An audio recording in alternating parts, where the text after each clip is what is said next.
इस वीडियो में भारत सरकार द्वारा गठित प्रमुख आयोग और उनके उद्देश्यों के बारे में पढ़ेंगे, जो परीक्षा की दृष्टि से बड़े ही महत्वपूर्ण है और हर परीक्षा में कुछ ना कुछ अवश्य ही आता रहता है।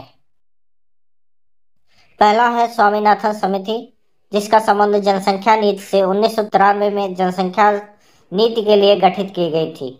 दूसरी है जानकी रमन समिति, इसका संबंध प्रतिभूति घोटाला से है, अप्रैल 1992 में गठित की गई थी। अगला है दांतवाला समिति, इसका संबंध बेरोजगारी के अनुमान से था और ये 1977 में गठित की गई थी। अगला है चौथा रेखी समिति, जो कि अप्रत्यक्ष कर के संबंध में थी, 1992 में गठित की गई थी। पांचवा है सरकारिया समिति, बहुत ही महत्वपूर्ण, केंद्र और राज्य के संबंध के विषय में गठित की गई थी, जिसका गठन जून 1983 में हुआ था। अगली है गोस्वामी समिति, जिसका संबंध औद्योगिक रुग्णता से है, 1990 में गठित की गई थी। अगला है महालनोबिस समिति, जो कि राष्ट्रीय आय से संबंधित थी, 1949 में राष्ट्रीय आय के लिए गठित की गई थी। अगली है रंगराजन समिति, जो कि भुगतान संतुलन से संबंधित थी, 1993 में विनिवेश के लिए और 2012 में गरीबी आकलन के लिए गठित की गई थी। इसके बाद है राजा चलैया समिति, जो कि कर सुधार से संबंधित थी, 1991 में गठित की गई थी।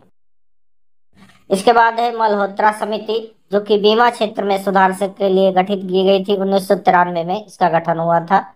अगला है खुसरो समिति, जो कृषि शाखा के संबंध में गठित की गई थी, 1989 ईस्वी में।